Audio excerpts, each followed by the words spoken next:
Little spinning wheel. An error occurred. Wait a moment and try again. Okay, sounds good. Thank you. I'll do that. And we're live. Look at that. See, technology is working for us today. Mercury retrograde did end. We're so excited. So far, we're in the like little tail end of it where things maybe still will happen. My name is Alanna Francis. My pronouns are she and hers. I am the Development and Community Outreach Manager for $3 Bill Cinema, which is our host family of Seattle Queer Film Festival, which is running, started on the 14th of October, which is our beautiful month. Here comes Halloween. And we land on our last day on the 24th. We have a bunch of wonderful connections. We've had a bunch of wonderful connections. We're hybrid for the first time, so you can watch from home. Washington, Oregon, Alaska, and Idaho. And if you are comfortable with being in person, are in the state, and would like to come, we have quite a few films that are still going to be running through this coming Sunday. One of the films that is going to be showing is called Lady Buds. That's at 5 p.m. at the Northwest Film Forum, which is where I'm at right now. And it is a phenomenal film. We have one starring guest who is able to make it with us, and our filmmaker director who is here and present. And we are very excited to be able to launch into some conversations with two folks who are in Washington who are and have been on the forefronts of women in cannabis and have amazing stories to share. I will have everybody introduce themselves and we'll kind of just go into some beauty here. A lot of this panel is really thanks to the full spectrum as well. We were able to get questions and panelists with the support of Neil from there. Yeah, go ahead, CJ. Well, thank you so much, Alanna, and to $3 Bill Cinema and to the Seattle Queer Film Festival. I'm really excited to be a part of this year's festival. I've actually had several short films in this festival, and I love coming to Seattle. So I will be up there to present the film Friday night, and we're here to talk a little bit about women entrepreneurs in cannabis and the whole industry. And I'm the writer-director of the feature film, and I worked on this film for 3 years, following 6 women come out of the shadows from the cannabis underground to transition in the regulated market in California. And so it was a wild ride. And then we had the pandemic. So I actually had to shelve the film for a year. And the film just was premiered this year. And it's on the film festival circuit. So I'm happy to be here. And I'm happy to dig into any questions you like. Thank you so much. Amy, go ahead. Let us know why you're on the panel and what excited you about being here. And thank you. Yeah, my name is Amy Dalluge. I am CEO, independent owner of The Green Seed. I was in the first 25 and straight on the forefront of the Washington State recreational / medical market. I'm excited to be here because it's just joyful to be able to represent minorities, the LGBT community, and women in cannabis. It's come a really, really long way. And as I motion forward, I see a lot more women out there making profound differences, both medically and recreationally, for the industry respectively. So it's a super big honor to be able to represent, to be able to, answer these questions, to be a part of this panel. I helped lift moratoriums in regards to Grant County, which was the largest county. I've been an activist ever since I was a little kid. I've believed in this since I was 11 years old, and I'm about to turn 44 on Monday. So 33 years of a belief, of a dream, of a drive, of a goal. I'm here to let women know that you can hold anything that you want in the palm of your hand. Dreams are not gifted. They are earned through hard work and dedication, lots of blood, sweat, and tears, as we all know, because we've all been out on that forefront making history in the name of cannabis. So I'm just excited to meet all of you ladies and to be able to represent myself and other females, minorities out in the cannabis industry. So what a blessing. Thank you so much. Thank you so much, Amy.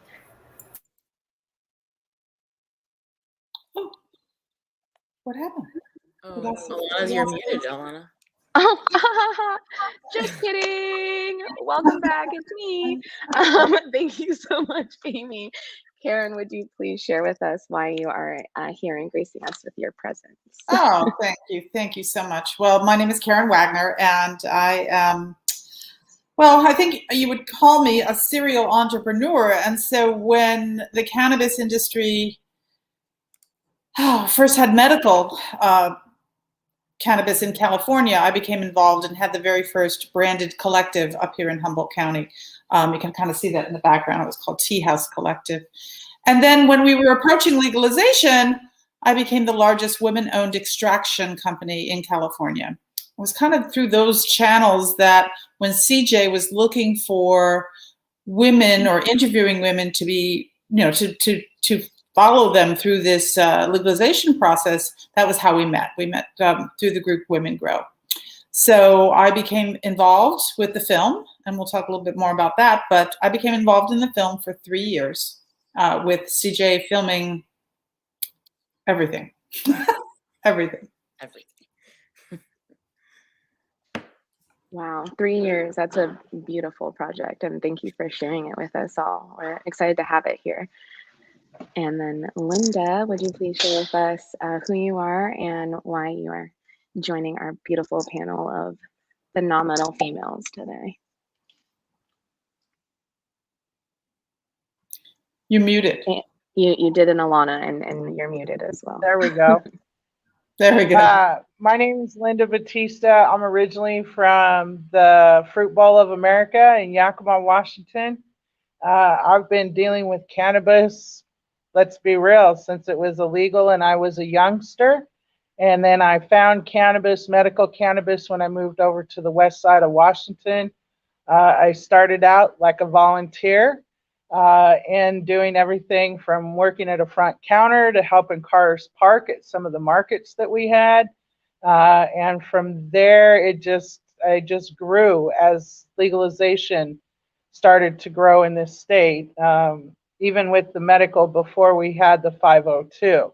I've done everything from be a kitchen manager for edibles to sales to consultation, bud tending, pick your poison. I've done it. And I was also very big in the legislative process in Olympia around the 502 movement. I'm not one of those people that necessarily carried a big sign and was out beating the pavement. I did more of what I would call ground level, grassroots organizing and working with patients directly and organizing them around their rights, particularly veterans, and the rights to have depression and some other things listed in the state of Washington for medical recognition. Yes, been an activist of a lot of many different issues. If I was to identify myself, I'm queer, BIPOC, Latina, lesbian, and I think all of those titles are important, especially when we talk about cannabis and who's not at the table. And I'm definitely one of those people that doesn't get invited to the table. I've been doing this since 2008, and this is the first time I've been invited to a professional table to speak. Although people will seek me out for consultation privately, but to a public space, that doesn't happen very often. Part of it is I'm not on everybody's radar. And I think that's something that cannabis needs to do, is look for the smaller, quieter voices, because sometimes that's where we find some of the biggest changes. And sometimes that's where I'm always looking. I'm excited to be here, obviously, for recognizable inclusion. So thank you to Seattle Queer Film Festival and Neil for thinking I might be somebody that has a little something to say to everybody. So that's much appreciated. I'm excited in the fact that, there's always been a division between medical and legalized cannabis. And some of us choose to ride the fence in between. We're a little bit of both. And that's definitely where I reside. I back my 502 brothers and sisters just as much as I back my medical.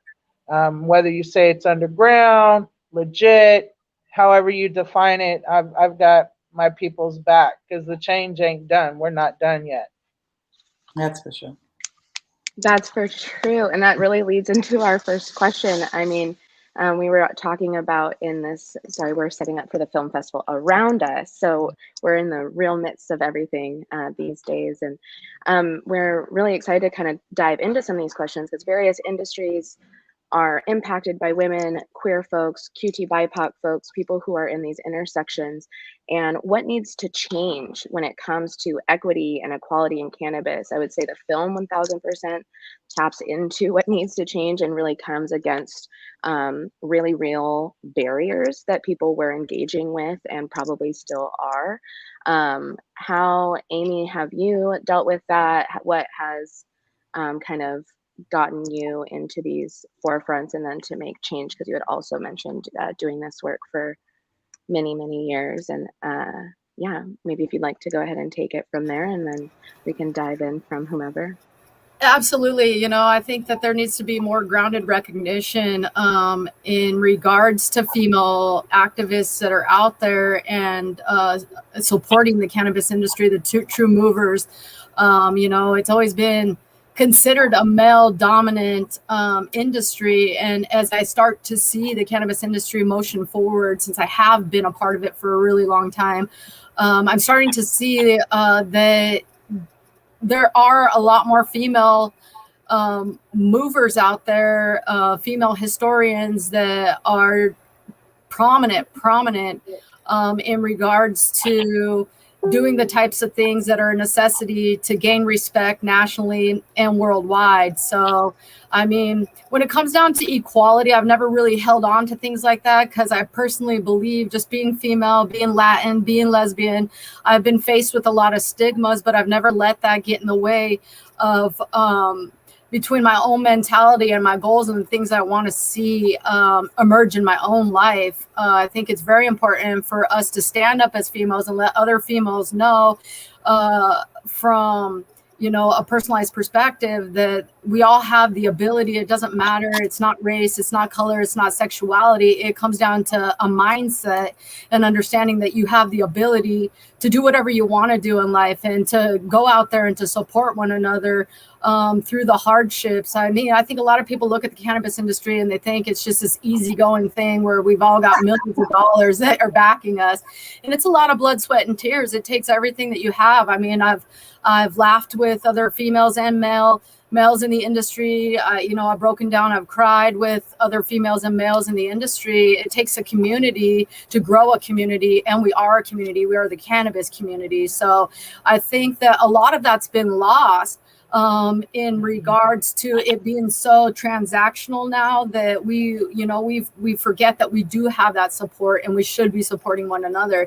It's been like this money hungry game with all these green rushers coming in, with this these big corporations coming in, who came in for the money, who didn't have love for the plant in the very beginning. So in regards to equality, I think it's important that all of us as activists and as business owners, we go out there and respectively show one another that, that we do have the ability to do this regardless of that standpoint. There's a lot of educated females in the cannabis industry that need to be heard. And, we're role models for the future to come. We should be prominent role models and respective professional role models in regards to the stigmas that the cannabis industry faces. So, I mean, equality, you can put blame on it's a male dominated, female dominated, but at the end of the day, like I say, you have the ability to touch whatever you want to touch. So it's about showing on, reach out and touch that, and you do have the ability to gain access to whatever you want in life. So I don't have much more to say because I don't know. Like I say, once again, the segregation, it's a mental thing, whether it's a word or emotion, it's a mental thing. And we have the ability to do what we want to if we stay loyal to ourselves, if we stay loyal to our mindset, and we stay focused on our goals. Because, these young people and just in the era that they're at, male and females, they let a lot of things take up their mind space. So, I really try to preach on them that if you let somebody captivate 50% of your mind space, you're never going to be 100% at what you want because you're allowing for something else to prevent that. Nothing has to prevent that. So teaching those strengths to one another and being there to support each other, from a female, Latin-based, minority-based, lesbian perspective. So.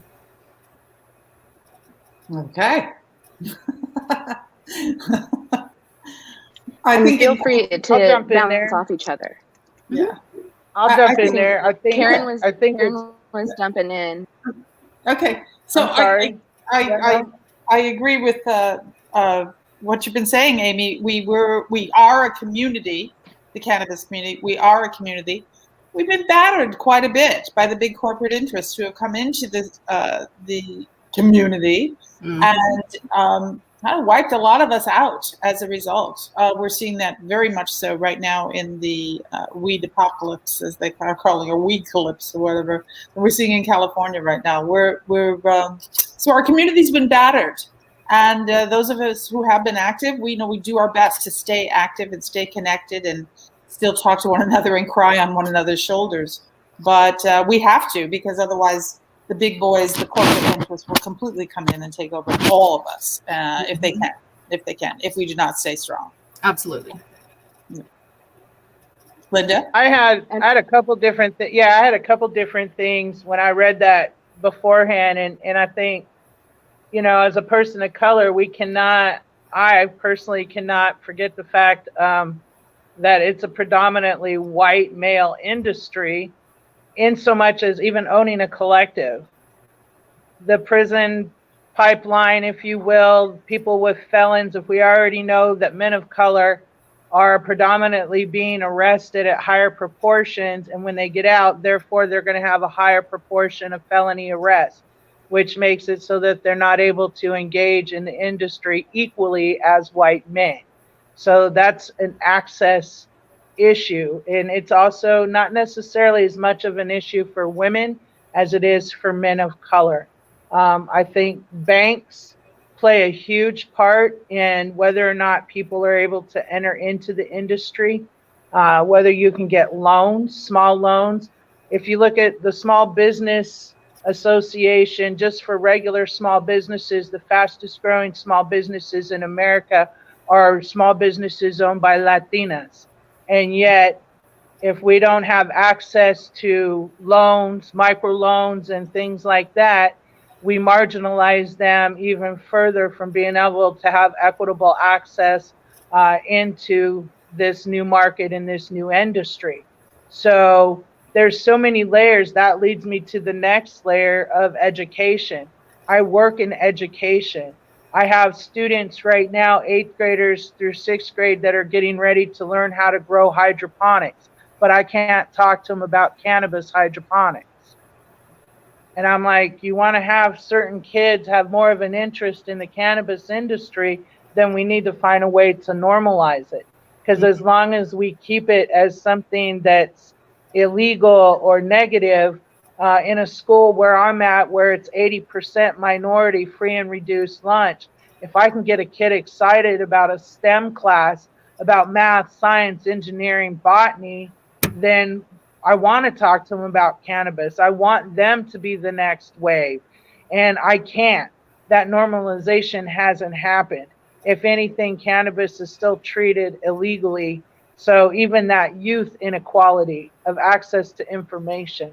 The last one that concerns me when I think about equity and equality is the lack, and it's, it's obviously an issue, but I get how many hats, the ones that are doing the work, the women that are out there doing it, the smaller 502 farms that are busting their ass to make stuff happen.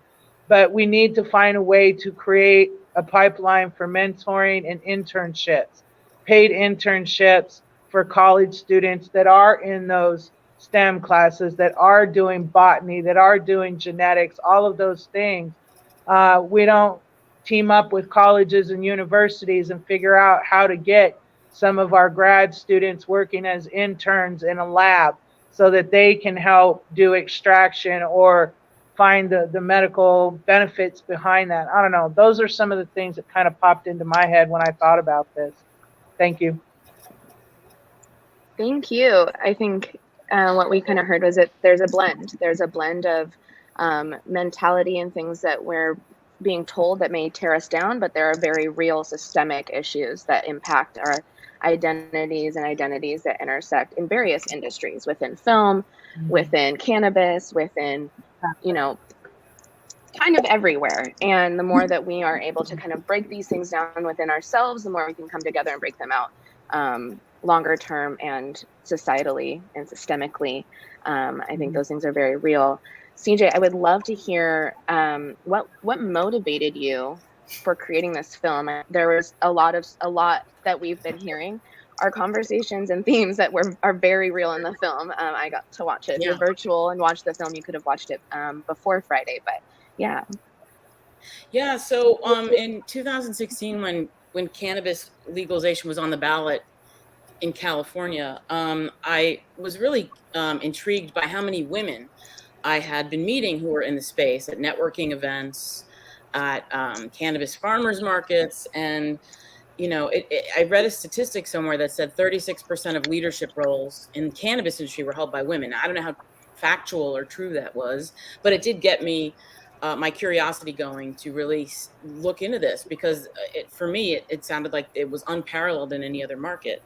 So I just started to meet women like Karyn at a Women Grow conference, and I was invited to farms, and I started filming. And, you know, I've had a relationship with cannabis my whole life. So when you're invited to a cannabis farm, you go and you check it out. And, you know, the nature of documentary is like you kind of just start filming, and your curiosity, you know, leads the way. And during my research, I uncovered what I thought was this little known history of cannabis activism in the queer community during the AIDS crisis in San Francisco in the late 80s and 90s. And I was like, wow, why didn't I know about this? Because if it weren't for Dennis Perone, Brownie Mary, Scott Imler, and a bunch of other individuals that helped write and pass Prop 215, which was the Compassionate Use Act in California in 1996, like if that whole movement, that medical marijuana movement, hadn't happened, part of the queer community, like we wouldn't have the industry we have today. So I touch on that narrative in the film, and I just wanted to kind of make a women empowerment film. I'm a filmmaker, I'm a queer filmmaker, and I just want to give women voice and marginalized communities voice and tell their stories, because we deserve to have our stories be told. And then it just unfolded organically. I started, you know, I interviewed over 100 people, and I wanted to have very diverse voices in the film. So we have a Latinx queer cannabis activist, Felicia Carbajal. We have Karyn. We have an African-American 72-year-old retired Catholic school principal. We have, you know, farmers. We have lots of voices of the community. And I also think it's important to include all different voices in all different areas of the cannabis industry. And, you know, people ask me, you know, well, what really is the message of the women in weed in the film? And you'll see the film, I think it's less about gender, and it's just about, hey, you know, these are women, they're the backbone of the industry. Why do I have to justify where there's only women in my film? Like, do we ever ask that about the Bond films or all these other films at the box office? They're all men. So I'm just that kind of filmmaker that just, I make what I want to watch. And I think the stories of strong, independent women that to me were like superheroes and pioneers in this industry, you know, like, I think it's pretty awesome in rock and roll. So. And I just want to say, when CJ started the whole process, I think she thought she was making a different film.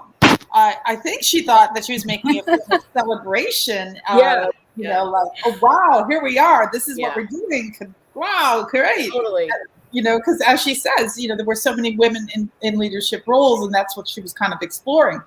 And so she was there with her camera so many times when we were beaten down by regulations. We were slapped across the face by building and planning departments. We were, you know, fires everywhere. I mean, and she was there the whole time, always. She was there, but she was there thinking she was going to you know, we were going to go out to dinner and have a celebration, right? And you know, it was just really the opposite. I'll never forget when she was filming Sue Taylor trying to get her Berkeley planning department, you know, paperwork so that she could begin construction on her dispensary. What was it, like 5-6 times you were there filming her being rejected? You know? Yeah, luckily I was able to send, since I'm based in Los Angeles, I reached out to some some students that were in the journalism department at UC Berkeley. And I said, hey, can you run over to City Hall? And that's how I, an independent filmmaker, that's how some of this came together, was tapping into, students who wanted to be a part of this. And I'll just say, like, yes, I thought this was going to be like a cheerleader film, rah, rah, rah, women in weed. And there's really no story there, So I was like, okay, well, let's think about this as a framework. The 1 year leading up to legalization in California, the 1 year following in the lives of these women, to see the arc of their journey and how they were going to survive. So the theme and the story changed over time, but yeah, I had no idea what I was getting myself into. Exactly.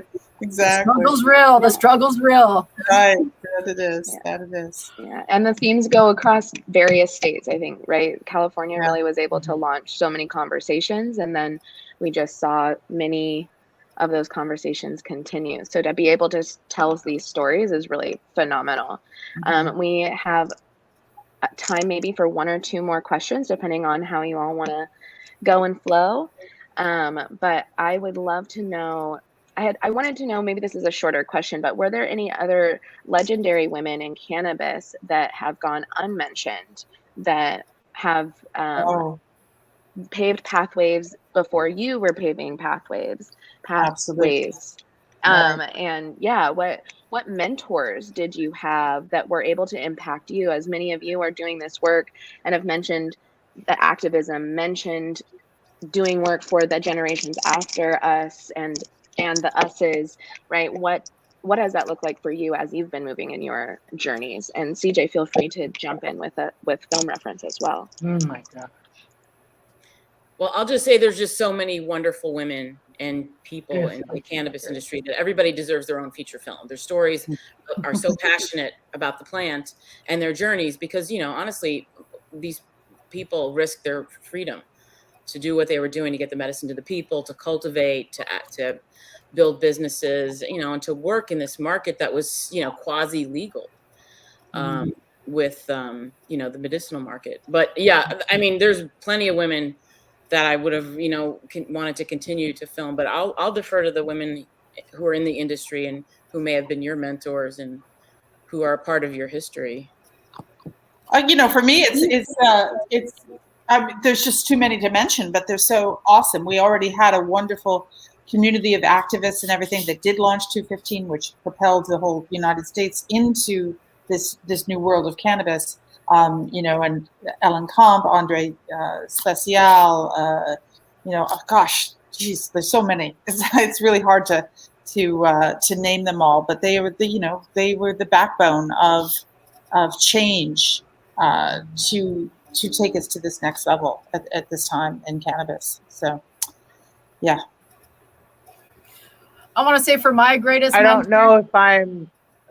Oh, go ahead. My greatest mentor was actually my grandmother. So as long as I can remember, my grandmother was growing plants in her garden and sticking them in alcohol and teaching me that it was medicine. Today I won a double back-to-back accreditation for the best medical consultant in the Pacific Northwest via an international accreditation. And I take that very seriously. So growing up, ever since I was a little girl, just being able to see it in that dynamic and never look at it like it was a Schedule I drug, I've always seen it as medication. So even when my grandma was facing her own battle with cancer, I myself was going out, getting illegal pounds of weed, learning the art of decarboxylation, and attempting to help her through some of her most difficult times. My store wasn't open. I lost her, I think, in 2012. So 1 year before my store was open, but she was one of my biggest advocates and always has been. Since then, I've been able to create just growing up in that, I've been able to create recipes that are really profound for MS, Parkinson's, Dravet syndrome, metastasized stage 4 cancers. I have people that actually will fly in for my consultations, and I've never not been successful in regards to helping people really rebuild the infrastructure of their endocannabinoid system. And if it wasn't for my grandma and just the encouragement and the way that she viewed cannabis, I don't think that I would have ever stepped forward in such a profound mannerism. Every class paper that I wrote was about the benefits of cannabis and about the benefits of cannabinoids and molecular structures and what they could do. So I take it very seriously. I'm not a green rusher. I didn't come in this to make $1 million. I came in this saying, if I can change 1 million lives, I would be satisfied even at changing 2. Most people don't know, but I was retired at 35 off the silver industry. I'm a big time traveler. I actually came out of retirement to serve. I'm CEO. I serve my floor every day. I'm on my floor for 13 hours a day. And it's because I don't want to miss that opportunity to help somebody benefit their lives. And once again, my reasoning is personal. It always stems back to my grandmother, the person that showed me the way. So I'm very proud to say that today. So. Nice. Leader.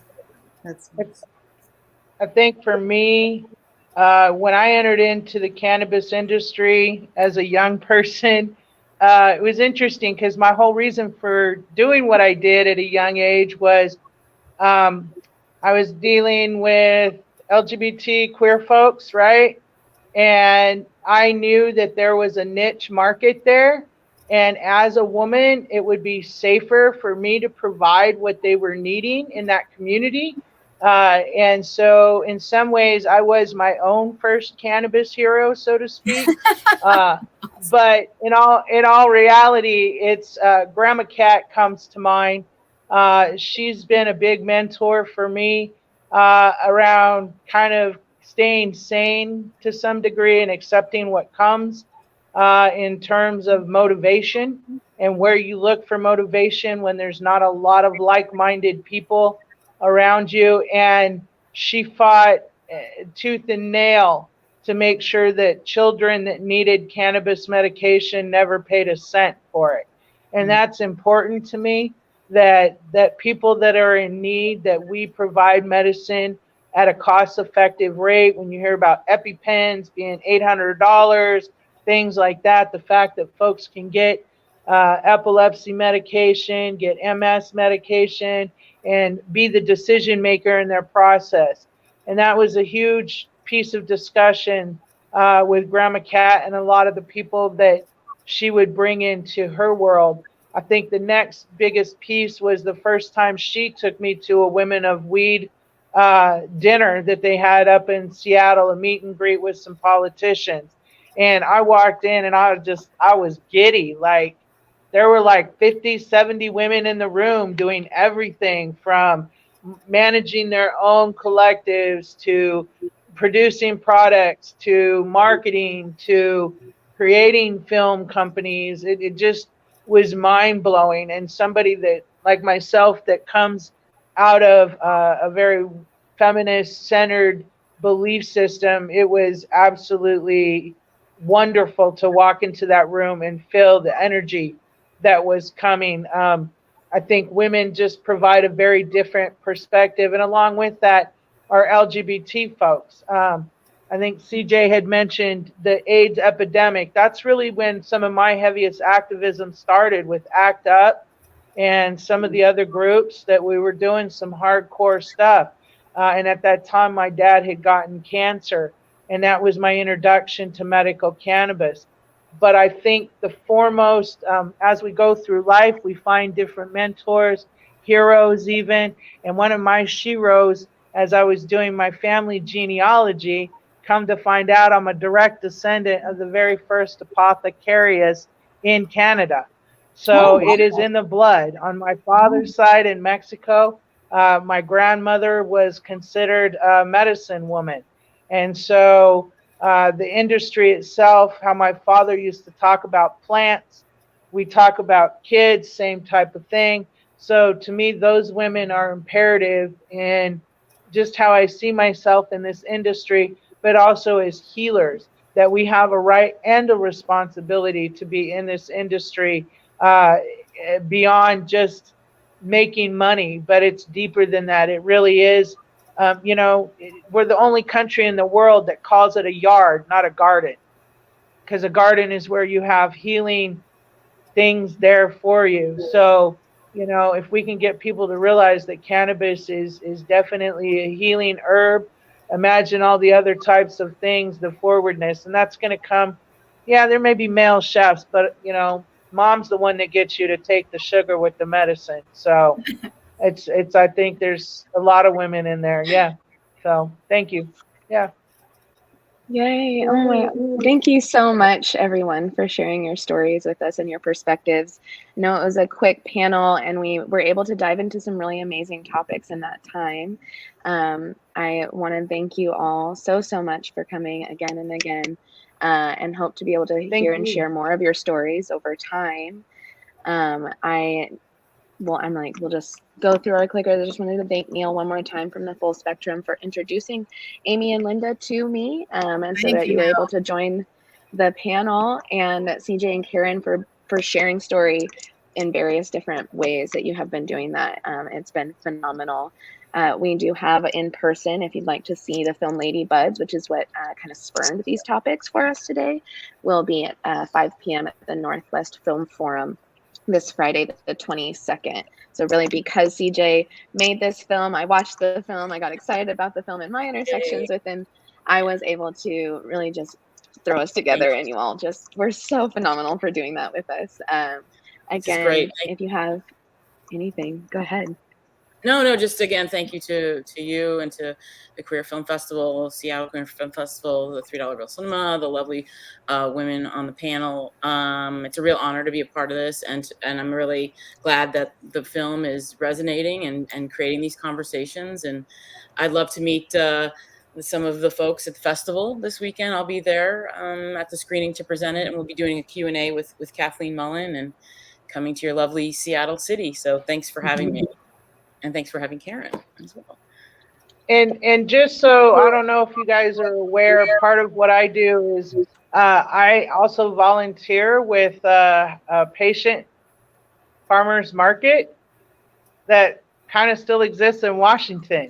So CJ, if you want to see that other end of it, definitely hit me up in the text there. Okay. And we'll chat about what that looks like, about coming down and getting some film footage, maybe even talking to some patients about why they choose that versus the 502 market. So yes, I'm part of that group as well. But I think there's room for everybody in cannabis. For some folks, that avenue of private club and access, that works for them. For others, they've got to have it straight up, T's crossed, I's dotted with 502. I'm an activist that believes in you have a right to ingest the way that you want, and you have a right to purchase the way that you want. So if anyone is interested and wants to find out more about that, please feel free. I will definitely give you information. And for what it's worth, we serve about just under 1,000 patients every weekend. Can you guys start a donation box for my taxes, since I am doing it legally?